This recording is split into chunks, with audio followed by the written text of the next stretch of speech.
Kit de distribution SNR, tout simplement.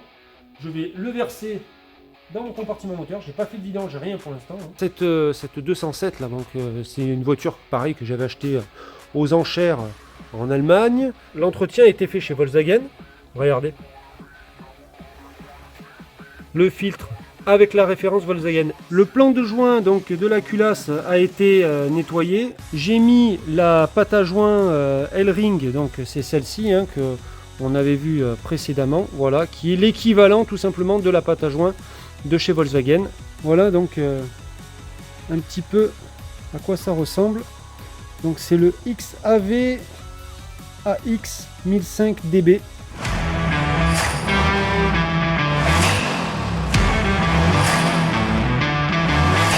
Eh bien, bonjour à tous et bienvenue donc sur Gasoline Auto TV. Alors aujourd'hui donc la suite de la Golf 4 sauvée des eaux boueuses. La Golf 4 là, elle est en pleine cure de revitalisation. C'est-à-dire que je vais lui redonner vie mécaniquement.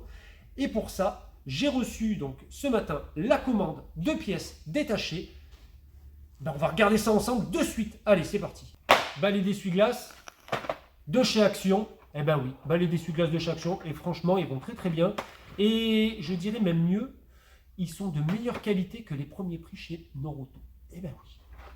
Aussi étrange que cela puisse vous paraître. Filtre à huile, Bosch. Voilà. Filtre à carburant, Bosch aussi. On va le voir ensemble. Tout à fait. Voilà. Kit de distribution SNR. Donc, bien entendu, il est complet. Vous avez les galets avec la courroie, tout ça. Je parle du kit de distribution.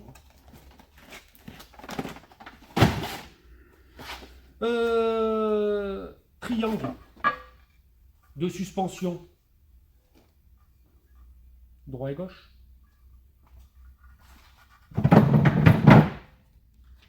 La marque c'est Febi. Ensuite de ça, on a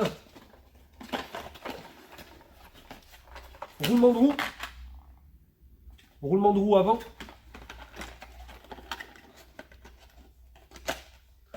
Donc, pour le droit et pour le gauche, c'est les mêmes références. Alors là, Jérém, il a fait une merde. Les bougies me paraissaient tellement pas chères que du coup, je me suis dit, c'est à l'unité. Sauf que c'était des lots de 4. Donc du coup, je me retrouve avec 16 bougies. Donc je vais pouvoir faire encore 3 autres Golf 4, 1 litre 4 16V.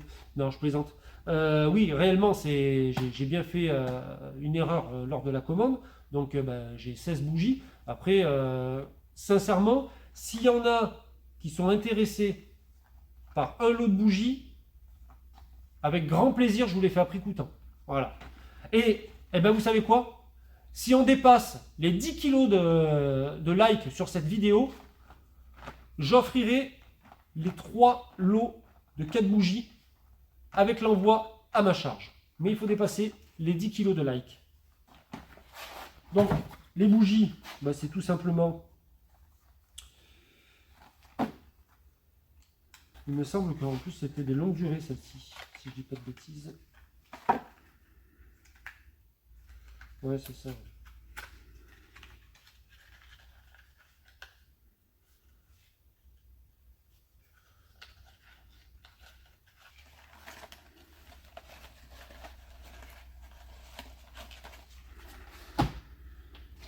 Le bouchon du carter d'huile de vidange. L'huile moteur 530 aux normes Volkswagen 50400 50700. Le nettoyant pré-vidange Isotech de nos amis Autodistribution à Montélimar. Un petit lubrifiant, on va dire que c'est un traitement moteur. C'est un stabilisateur d'huile moteur. Je vais le mettre dedans parce que la voiture, ça fait un moment qu'elle n'a pas tourné. Donc je préfère y mettre ça à l'intérieur. Voilà, tout simplement. Pour lui redonner, on va dire, une lubrification correcte. Ça, c'est la fameuse pâte pour pouvoir faire les joints de puits de bougie. Parce que tout simplement, c'est de la pâte. Et c'est une pâte exprès, semble-t-il, avec la référence de chez Volkswagen et j'ai trouvé une compatibilité en L-Ring. Donc c'est une patte qui est orange. Après, on a ici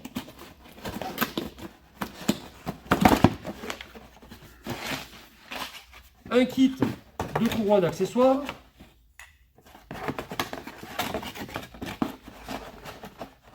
Avec donc sa courroie en 6PK 1548 de la marque SKF, le galet enrouleur et le galet tendeur.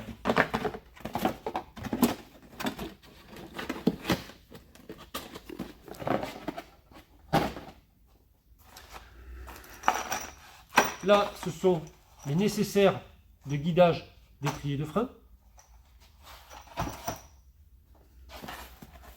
Une pompe à eau de chez Pierberg.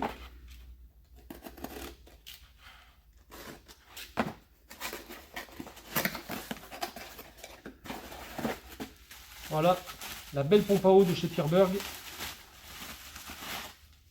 Avec son joint, bien entendu.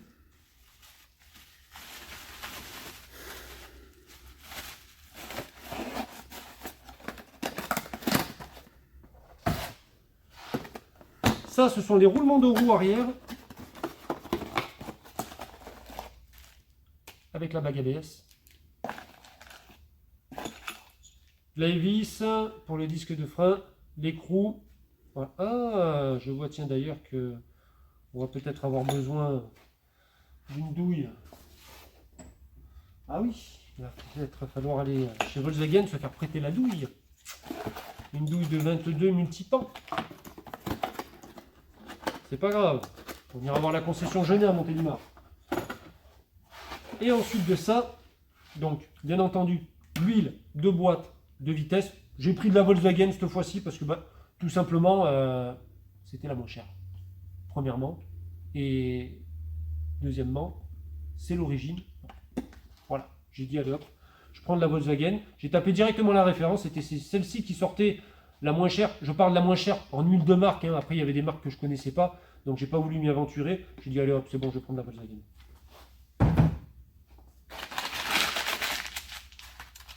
Donc là, ça c'est l'autre roulement de roue arrière. Un filtre habitacle.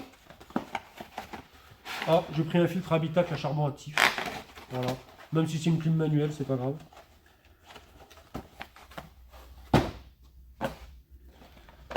Un filtre à air.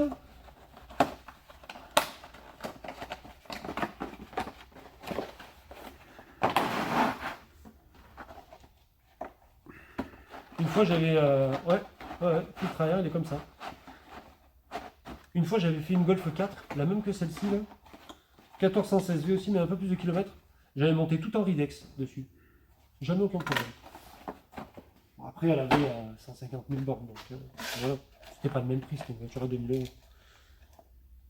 Aujourd'hui, une Golf 4 à 2000 euros, compliqué. Hein. Biellette de barre stabilisatrice, avec le nécessaire de fixation. Et voilà. Eh ben non, c'est pas fini. Parce que j'ai commandé, j'ai oublié, quand j'ai passé ma commande en Pologne, j'ai oublié de commander donc la rotule de direction, côté gauche. Donc je l'ai commandé chez un fournisseur en France, et la rotule devrait arriver normalement cet après-midi, mais elle sera bien changée. Je vous montrerai l'opération durant la remise en état mécanique de la Golf. Eh bien allez, c'est parti, on va passer à la vidange. Comment est-ce que j'utilise le nettoyant moteur pré-vidange? Tout simplement, je vais le verser dans mon compartiment moteur. Je n'ai pas fait de vidange, rien pour l'instant. Hein. Je le verse dans mon compartiment moteur. Je vais démarrer mon véhicule et je vais le laisser tourner une demi-heure. Je l'ai fait donc sur la Clio 3 DCI grise que vous aviez pu voir précédemment là, dans une vidéo. Pour un diesel, l'huile elle sort, elle est comme une essence, hein, aussi transparente. C'est franchement, pour le prix, voilà, il n'y a pas de promotion, il n'y a rien. Hein. Pour le prix, honnêtement, il n'y a pas à dire. Il est vraiment d'une très très bonne efficacité. La voiture, là maintenant, ça fait une demi-heure qu'elle a tourné. Je m'apprête à faire la vidange à chaud. Pour ça, je vais mettre des gants. Parce que honnêtement, je pense qu'à mon avis, si je fais une vidange à main nue, ça ne va pas le faire.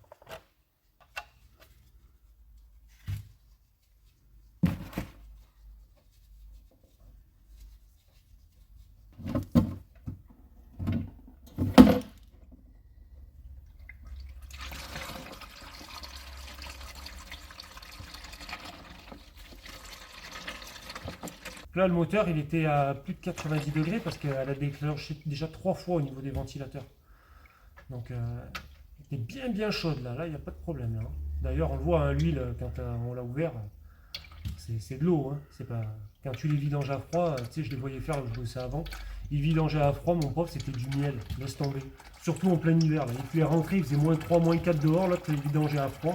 Non, mais c'est bon, à la tournée, j'ai fait le tour du parc. Ouais, d'accord, ok. Le type, il a fait 100 mètres, tu sais, aller-retour, et il vient faire une vidange derrière. Bref. Compte tenu que j'ai un planning quand même qui est pas mal chargé, et que j'ai dû entre-temps m'occuper de certains dossiers qui, on va dire, étaient en cours, mais qui n'étaient pas prévus d'être traités de suite, parce que les clients sont venus, ont validé les devis, et forcément, derrière, il a fallu les recevoir, commander les pièces. Alors, l'huile, là, elle s'est écoulée, ça fait 2 jours hein, qu'elle s'écoule. Donc, je pense qu'à mon avis, là, la vidange a été faite dans les règles de l'art. On avait déjà vu cette 207 là, donc c'est une voiture pareil que j'avais achetée aux enchères en Allemagne. Elle est de 2007, hein, je l'avais déjà présentée dans une précédente vidéo, même je crois même dans 2 précédentes vidéos. Voilà. Donc elle avait un problème, c'était que le coffre derrière ne s'ouvrait pas, mais la voiture débâche. Et j'ai mon collègue qui est venu, et puis on a trouvé donc le problème à cette panne. Mais je ne vous en dirai pas plus, parce que c'est l'objet d'une prochaine vidéo.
Donc là, on s'apprête à remplacer donc le filtre à air. Alors, vous voyez, pour vous dire que vraiment, l'entretien a été fait chez Volkswagen. Regardez. Le filtre avec la référence Volkswagen. Alors, et là, vous voyez que c'est du Manfilter. Donc Volkswagen, on est bien d'accord, ne fabrique pas ces filtres à air.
pour pas me tromper au niveau du placement des vis, vous voyez, j'ai redessiné, bien entendu, hein, ne vous moquez pas, parce que moi je suis un Picasso du dessin, et j'ai redessiné du coup le cache culbuteur.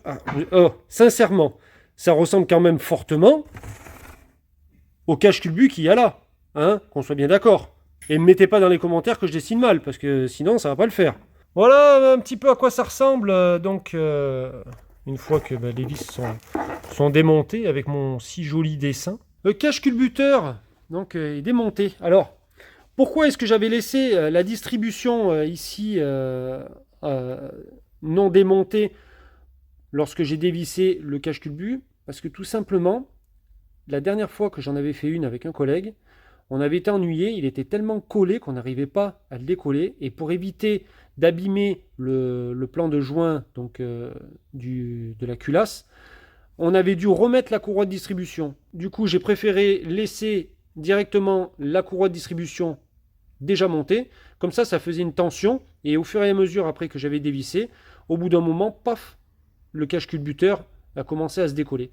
Et je m'aperçois maintenant que finalement, Volkswagen, ils sont un petit peu radins au niveau de la pâte à joint. On peut le constater ici. On voit pareil que la pâte à joint, il n'y en a pas tant que ça en fait. Et donc là, on commençait déjà à changer la distribution et changer donc la petite courroie aussi qui entraîne donc les deux arbres à cam. Le plan de joint donc de la culasse a été nettoyé. Ensuite de ça, j'ai nettoyé aussi le plan de joint du couvre-culbuteur où on a donc les arbres à cam. J'ai mis la pâte à joint L-Ring, donc c'est celle-ci que on avait vu précédemment, voilà, qui est l'équivalent tout simplement de la pâte à joint de chez Volkswagen. Et allez, on passe au remontage. Alors, résultat final, voilà un petit peu donc ce que ça donne avec le petit joint de chez L-Ring, petite pâte à joint de chez L-Ring. Regardez-moi ça un peu. Si c'est pas beau, tout ça. Oh là là, c'est génial. Honnêtement, je trouve que c'est vraiment pas trop mal pour un apprenti. Alors, remplacement là des roulements de roues arrière. Alors, j'ai sorti donc le vieux roulement de roue qui est là avec cet appareil qui est ici, qui s'appelle tout simplement un arrache-moyeu. Donc ça, vous pouvez le trouver sur internet, pas de problème. Et lorsque j'ai sorti donc le roulement, il restait donc la bague qui est derrière le roulement et qu'il m'a fallu, sur laquelle j'ai dû mettre un coup de disqueuse de part et d'autre pour la fragiliser. Et ensuite de ça, je l'ai chassé avec marteau et burin. Alors j'ai regardé donc sur internet au niveau des données des couples de serrage pour les roulements de roues arrière sur les Golf 4. Et j'ai vu donc sur 3-4 fournisseurs dont SNR qu'ils préconisent 180 Nm. Alors, j'ai pris ma clé dynamométrique numérique que j'ai tarée à 180 Nm et maintenant j'ai plus qu'à serrer et quand elle va claquer, le serrage sera effectué à 180 Nm.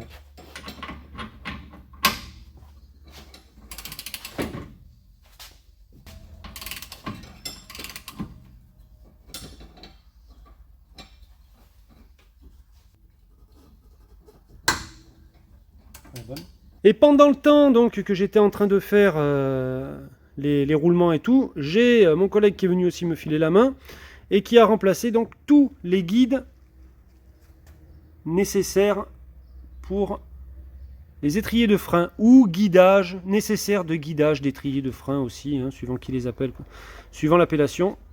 Voilà un petit peu les anciens, donc c'est vrai que là c'est quand même un petit peu mieux, vous pouvez le voir. Alors, petite explication pour le calage de la distribution sur donc les 1416 V. Alors, forêt diamètre de 8, voilà, il faut qu'il rentre là, vous voyez, derrière, là-bas, il faut qu'il rentre complet. Là, pareil, donc là, les poulies en haut d'arbre à cam, elles sont synchronisées. Et ensuite de ça, pour synchroniser aussi le vilebrequin, je vais vous montrer un petit peu. Donc là, à la vis de la poulie de vilebrequin, vous avez ici, vous voyez, une dent qui est biseautée. Là, en bout de mon doigt. Vous voyez, par rapport aux autres, celle-ci, elle est biseautée. Et là, vous avez un repère en bout de mon doigt aussi sur le bloc. Et bien il faut que cette dent biseautée, elle soit juste là en face du bloc. Voilà. Donc franchement, un jeu d'enfant. Donc pour la tension de la courroie de distribution, il faut que ce curseur qui est là en bout de mon doigt, une fois que le galet est serré, qu'il soit aligné avec la petite entaille qu'il y a là en bout de mon ongle. Et bien entendu, donc, petit contrôle quand même de tourmoteur pour voir s'il n'y a pas de point dur lorsqu'on a calé la distribution et si elle est calée correctement. Alors là, vous avez donc ici la fameuse dent qui est biseautée et qui est, vas-y, tourne. Voilà, donc là, vous voyez, on est en face donc du repère, comme je vous avais expliqué précédemment. Hop là, voilà, là on le voit bien, elle est là en bout de mon doigt là. Vous avez la flèche qui s'y met et elle est maintenant de tourmoteur.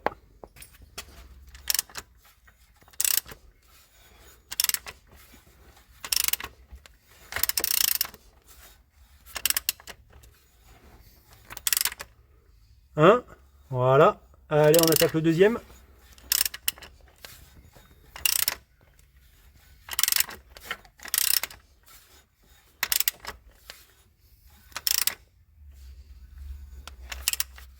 Et de deux. Voilà. Vous voyez, on y est en face là. La dent biseautée ici, avec le repère qui est juste là, en bout de mon doigt. Et ben voilà, c'est parfait. Il n'y a plus qu'à remonter. Et vous vous êtes dit, ah mais oui, mais il nous raconte n'importe quoi. Il y a une autre phase encore de contrôle. Ben bien entendu. Regardez de suite. On va voir maintenant si les piges, elles rentrent correctement. Et ben voilà. Donc, Jérém, il avait dit vrai. Il n'y a plus que le remontage à faire. Donc là, les roulements de roues sont finis. Alors, les roulements de roues, où est-ce qu'on les a mis? Ah bah oui, bah bien sûr, ils sont là, les roulements de roues. Hop, regardez-moi ça un peu. Tout beau, tout neuf, les roulements de roues. Sauf qu'il y a une petite surprise. Quand on a démonté avec mon collègue les amortisseurs. Elle est là. Regardez. Un petit peu de jeu dans les coupelles d'amortisseurs. Donc, bah du coup, eh oui, on va pas lui laisser comme ça, forcément. Et vu que la voiture elle est vendue, bah on va devoir faire aussi les coupelles d'amortisseurs, puis de toute façon on les aurait faites quand même. Mais là maintenant on peut plus bouger le prix, la voiture elle est payée. Le bon de commande est signé. Donc, je suis allé chez Opario.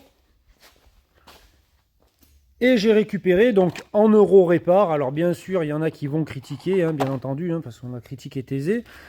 J'ai récupéré chez Opario un kit de coupelles, donc les butées caoutchouc et les roulements. Et puis ben, on va les remplacer, on va lui mettre des coupelles toutes neuves à notre abonné. Et puis ben, comme ça, il aura fait une bonne affaire à 5000 €. Hein? Allez, alors il faut bien regarder aussi une chose. Si vous regardez bien comme ça, là, vous voyez, bon, ça c'est la vieille coupelle. Ça c'est la vieille butée avec la vieille coupelle, hein, on s'en fout. Voilà, quand on met les deux butées l'une à côté de l'autre, si vous regardez bien comme ça, hop là, vous voyez que celle-là, ici là, elle est plus basse que celle-ci. Voilà. Vous voyez un petit peu. Ah, il n'y a pas beaucoup, hein. Il y a 2-3 mm. Hein. Mais voilà, ça contribue un petit peu, on va dire, au jeu qu'il y a dans l'amortisseur, premièrement. Puis bon, après, il y a ça aussi. Hein. Les coupelles, là, elles sont peut-être pas de première jeunesse. Hein. Voilà, elles ont un peu de mal, quand même. Mais quand elles étaient montées sur la voiture, il n'y avait pas de jeu plus que ça. Donc, bah, allez, hein, c'est parti. Hein. On va faire le remplacement, puis on vous montre une fois qu'on a tout remonté. La phase tant attendue de la pose de l'autoradio. Alors, voilà donc un petit peu à quoi ça ressemble. Donc c'est le XAV AX 1005DB. Voilà, que j'ai commandé donc sur Amazon. Hein, j'ai payé ça 299 €. J'avais un budget de 200 € et le client a rajouté de sa poche 100 €. Il m'a dit je veux ce modèle là, donc on a convenu ensemble. Donc voilà, et ben allez, je vais le poser et on regarde ça ensuite ensemble.